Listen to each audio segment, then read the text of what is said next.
Merci d'être sur la télévision Labari pour suivre le journal de ce jour, lundi 29 juin 2020. Mesdames, Messieurs, bonsoir et bienvenue à tous.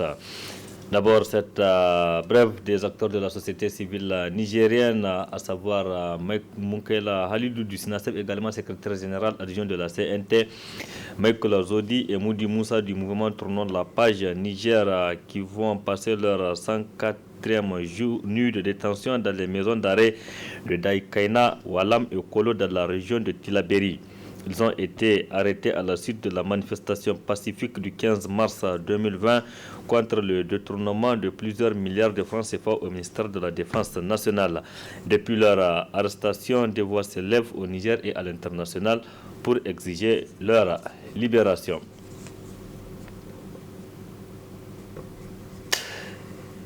Les partis membres de l'opposition ont rendu public cet après-midi une déclaration dans laquelle ils ont dénoncé la malgouvernance du régime en place et exigé la démission des membres de la Cour constitutionnelle. Le temps de revenir sur cet élément, notons que ce matin, il y a eu une cérémonie de présentation du rapport public 2017, 2018 et 2019 de la Cour des comptes lors d'une conférence de presse. Elle est animée par son président, professeur Nare Oumarou, avec à ses côtés les autres membres de la Cour. Le résumé avec Ismaël Moumouni et Aboubakar Soleil. Plus haute juridiction de contrôle des finances publiques, la Cour des comptes exerce une compétence juridictionnelle, une compétence de contrôle, ainsi qu'une compétence consultative. C'est dans cette mission que l'institution a élaboré un rapport qui a permis de déceler quelques manquements. Le rapport général public 2017, 2018 et 2019 a permis à la Cour de tirer des différents contrôles effectués un certain nombre d'enseignements. Le premier a trait au faible niveau de mise en œuvre des recommandations. Le deuxième a révélé les insuffisances constatées dans la reddition des comptes des différents comptables principaux de l'État et des collectivités territoriales. Le troisième a mis en évidence des abus dans la gestion des fonds sociaux et une mauvaise gouvernance des entités contrôlées. Le quatrième et dernier enseignement a mis en lumière la persistance des résistances de certains assujettis au respect des lois et règlements en matière de contrôle des comptes annuels des partis politiques et des déclarations des biens. Pour mieux apprendre le document, les journalistes ont posé un certain nombre de questions auxquelles les membres ont répondu en ces termes. Les fautes de gestion, si nous les rencontrons là, à notre niveau, au niveau de la Cour, ça, on les traite et on sanctionne. Mais pour tous ceux qui relèvent donc, du pénal, tels que les détournements, si nous les constatons, donc nous faisons un rapport que nous transmettons au parquet d'instance, par exemple ici à Niamey. Donc c'est au parquet de poursuivre la personne. La déclaration des biens, c'est une déclaration sur l'honneur. Une déclaration sur l'honneur. Ce n'est pas une déclaration qui est faite comme ça au hasard. C'est sur l'honneur. C'est comme si vous jurez, vous dites que, eh bien, la déclaration que j'ai faite, elle est véridique. C'est sur l'honneur. Et donc, la Cour, ne disposant pas des moyens humains, matériels, lui permettant d'aller vérifier sur le terrain concrètement les déclarations qui sont faites, eh bien, elle s'en remet véritablement à vérifier les pièces qui sont censées soutenir la déclaration. Composé de 155 pages, ce rapport public 2017, 2018 et 2019 qui a été présenté au président de la République, au président de l'Assemblée nationale et au Premier ministre est disponible et peut être téléchargé sur le site www.courdescomptes.ne.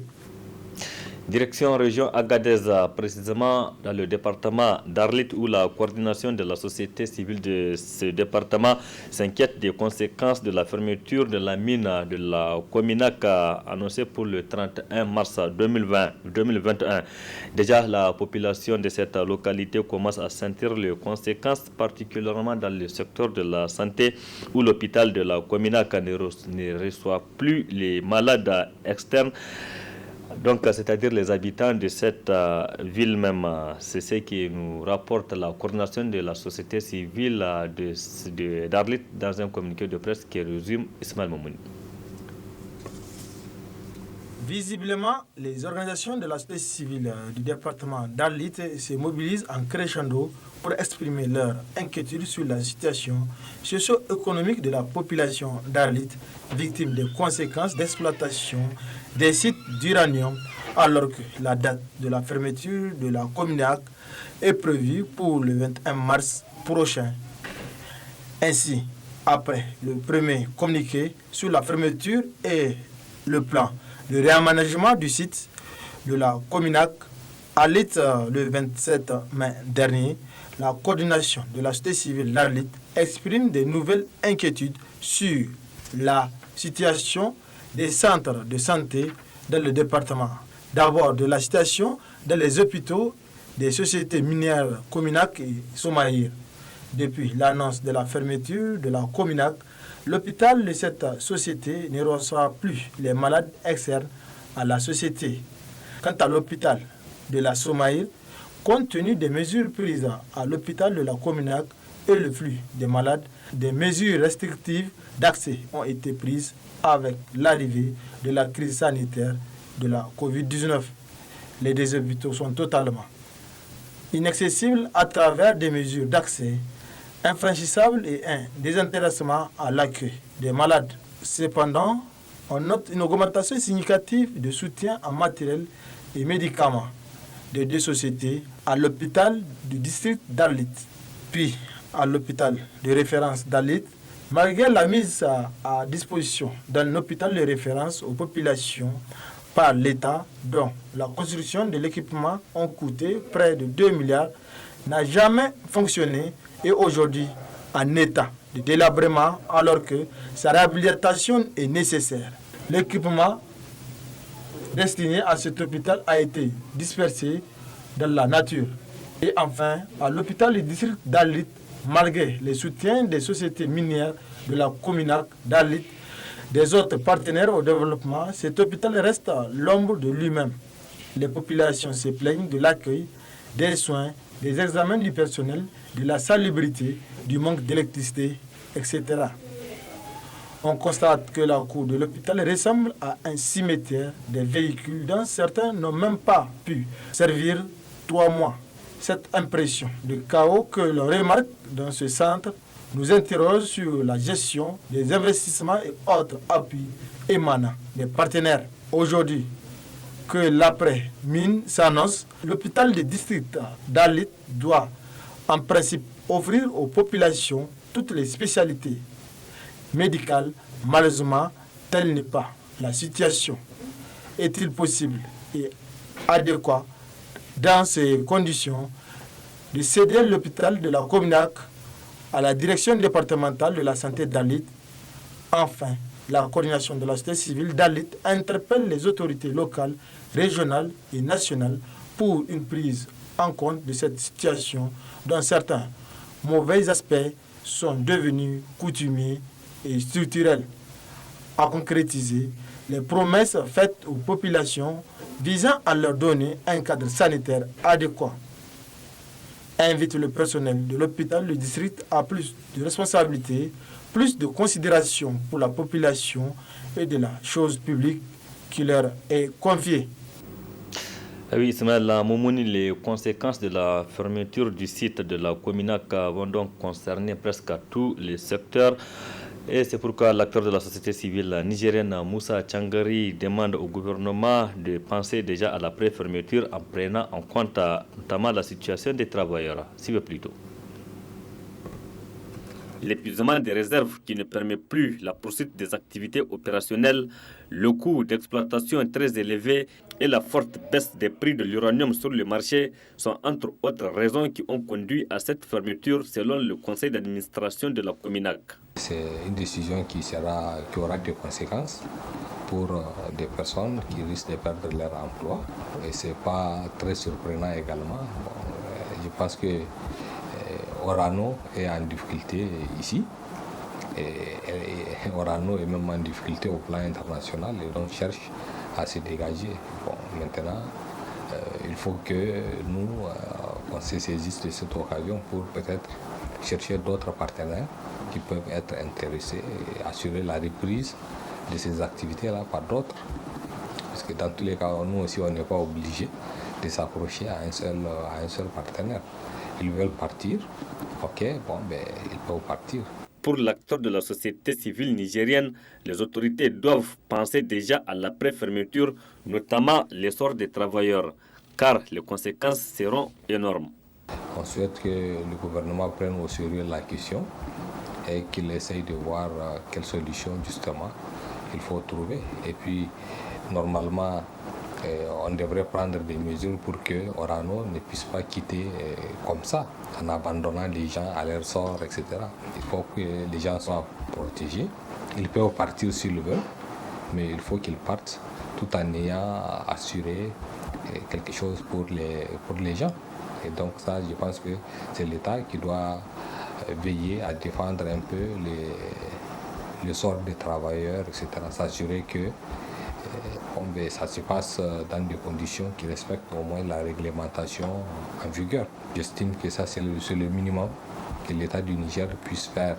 C'est s'assurer que ce n'est pas un retrait qui va avoir des conséquences très désastreuses pour la chose.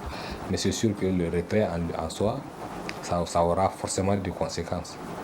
Maintenant, il faut négocier, discuter avec les gens et surtout, il faut appliquer la réglementation en vigueur. Exploitée depuis 1978, la Cominac est détenue à hauteur de 31% par la Sopamine, 34% par Orano, ancien Areva, 25% par Urt du Japon et Enusa d'Espagne, 10%. Ainsi, des milliers de salariés et de sous-traitants travaillent dans cette mine située dans le département d'Arlit, région d'Agadez. J'ai annoncé au début de ce journal les 4 fronts de l'opposition politique nigérienne, à savoir le FRDR, le FP, le FRDDR et le FOI, ont rendu une publique cet après-midi. Dans celle-ci, les signataires de cette déclaration exigent entre autres la démission des membres de la Cour constitutionnelle, la reprise du code électoral sur une base consensuelle et la dissolution de la Commission électorale nationale indépendante. Le résumé de cette déclaration avec Ali Sissé Ibrahim et Khalidou Bourema. L'opposition politique est en train de se réveiller. La preuve, après une récente sortie médiatique, voilà encore l'opposition qui revient à la charge pour stigmatiser les travers et autres actes de malgouvernance posés par le régime de la Renaissance.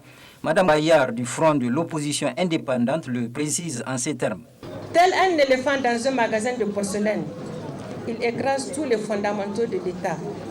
La République, la démocratie pluraliste, l'État de droit et le consensus.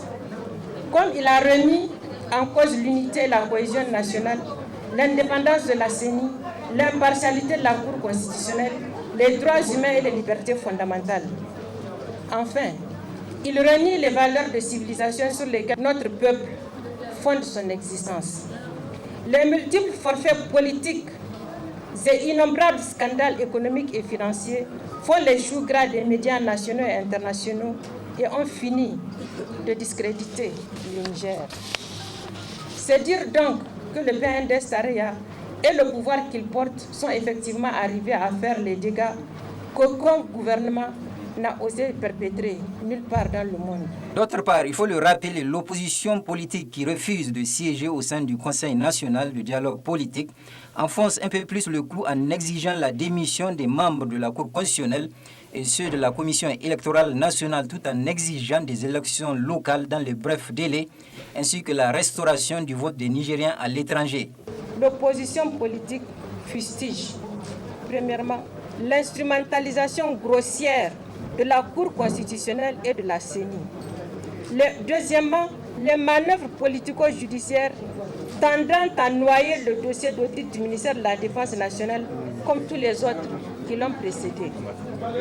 C'est pourquoi l'opposition politique nigérienne, soucieuse d'équité et de justice, exige la démission pure et simple des membres de la Cour constitutionnelle pour violation des articles 126 et 133 de la Constitution, ainsi que l'article 31 de la loi organique 2012-35 du 19 juin 2012 portant organisation et fonctionnement de la Cour constitutionnelle. Deuxièmement, la reprise du code électoral sur une base consensuelle et la dissolution de la CENI non consensuelle.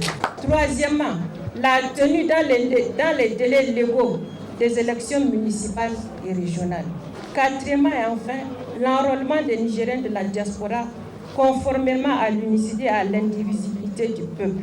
Sa souveraineté doit être rendue au peuple nigérien. Et l'opposition politique nigérienne s'engage et mènera toutes les actions légales et nécessaires en vue de faire aboutir ces exigences quant à la tenue d'élections démocratiques, transparentes et sincères et le respect des principes et des règles de bonne gouvernance. Enfin, c'est irréfutable. L'opposition politique qui était un temps plongée dans une sorte de léthargie manifeste actuellement un regain d'énergie en vue de se mettre en ordre de bataille contre le régime de la Renaissance dont elle fustige l'organisation des futures élections dans notre pays.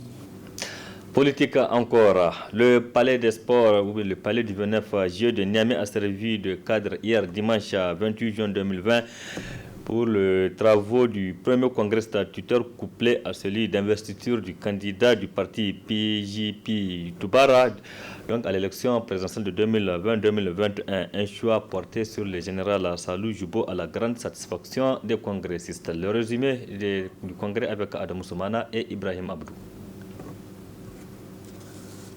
Porté sur les fonds baptismaux le 15 juin 2019 à travers une assemblée générale constitutive, le parti Paix, Justice et Progrès, Génération Doubara, brave ainsi la pandémie de la Covid-19 tout en respectant les gestes barrières par le biais de son premier congrès statutaire couplé à celui d'investiture de son candidat à l'élection présidentielle de 2020-2021. Des assises qui se tiennent dans un contexte rappelé aussi bien par le président du bureau provisoire au titre de la région de Niamey, hôte de cette rencontre, Amadou, que celui du bureau politique national provisoire, M. Mamadou Maïga, à l'entame des travaux de ce grand rendez-vous politique. Un contexte marqué par la pandémie à coronavirus qui a vu restreindre le nombre de délégués à cette rencontre dont la matinée a été consacrée au congrès statutaire et l'après-midi à l'investiture du candidat du parti au présidentiel de 2020-2021. Je souhaite ce soir exprimer ma profonde satisfaction du choix porté par le congrès sur le président général Salou Jubo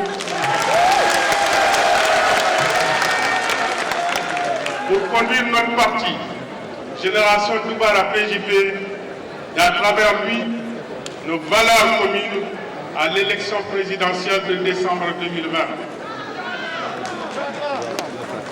Je puis vous assurer d'une chose, notre candidat est un patriote exemplaire. Avec lui, j'ai appris ce qu'il faut de dévouement, de travail et d'attachement à son pays et à son peuple pour un dirigeant hors du commun. Cette rencontre a également servi de tremplin à l'examen et l'adoption des textes fondamentaux du PJP Doubara qui se vit honoré par la présence d'éminentes personnalités politiques, tous bords confondus. Des personnalités qui, à cette occasion, ont témoigné de leur sympathie à l'endroit de cette grande formation politique née avec maturité vu les hommes et femmes qui l'animent. Nous, groupe de partis politiques non affiliés de ce pays, avons confiance à nos différents leaders des partis politiques non affiliés, au pragmatisme de ce temps et à sa bonne volonté. Nous témoignons qu'autour de lui existent des hommes de grande valeur, de technocrates émérites, mais vraiment pas des amateurs ou autres bénis oui-oui, théoriciens en tout. Mieux, le Niger a besoin de lui aujourd'hui plus que jamais. Au nom de l'opposition, nous sommes venus vous dire que puisque vous êtes dans l'arène et que nous sommes heureux que vous soyez dans l'arène, nous avons besoin de vous. Nous avons besoin de vous parce parce que la situation du Niger nécessite que les hommes et les femmes, où qu'ils se trouvent, s'engagent et que nous puissions produire le changement. Nous savons qu'en moins de 14 mois, vous avez organisé 3 à 4 élections locales, régionales, si je peux l'appeler comme ça, législatives, présidentielles. Quelle prouesse! Nous vous connaissons pour l'acte que vous avez accompli le 10 février 2010.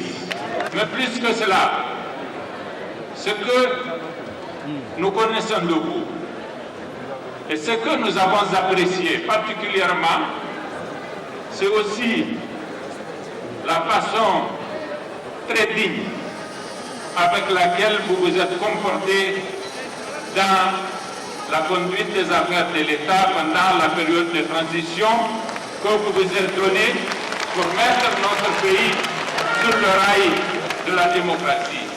Puis vint le moment symbolique et solennel de passage de témoin entre le président du Bureau politique national provisoire, Amadou Mamadou Maïga, et le désormais porte-flambeau du PJP Doubara, qui dans son discours d'investiture a levé tout équivoque sur ses ambitions et au-delà celle du parti. Toute œuvre humaine étant perspective, notre ambition est de capitaliser sur leur réalisation, d'éviter leurs erreurs et de porter le Niger plus loin, car je suis convaincu de ce qu'il voudrait. Chacun de nous devrait comprendre que les Nigériens attendent désormais des hommes politiques sérieux au service du pays. Nous ne pouvons plus alors nous permettre de nous tromper dans le choix de nos dirigeants et de nos politiques publiques si nous voulons véritablement relever les grands défis auxquels nous faisons face. Nous ne pouvons plus nous permettre certains échecs parce que c'est de la vie de milliers, voire de millions de Nigériens qu'il s'agit. Il s'agit également de dénoncer un système partisan qui lie les responsables politiques et leur empêche véritablement d'agir en toute liberté dans l'intérêt supérieur du Niger, prisonniers de leurs courtisans, des logiques de partage et de réseaux partisans à entretenir pour se maintenir aux affaires. Ainsi, tout est désormais clair. Le PJP Génération Doubara du général Salou Jibo fait une rentrée politique en grande pompe sur la scène politique du pays et entend se battre avec dignité et honneur pour se tailler une place de choix, voire enviable sur l'échiquier politique national. Avec PJP Génération Doubara, c'est une gouvernance juste pour une vie meilleure pour tous. Merci Adam Ousmana. Point final de cette édition. Merci aussi à vous de l'avoir suivi. Restez en compagnie du programme de la télévision Labari. Au revoir, excellente nuit à toutes et à tous et bon début de semaine.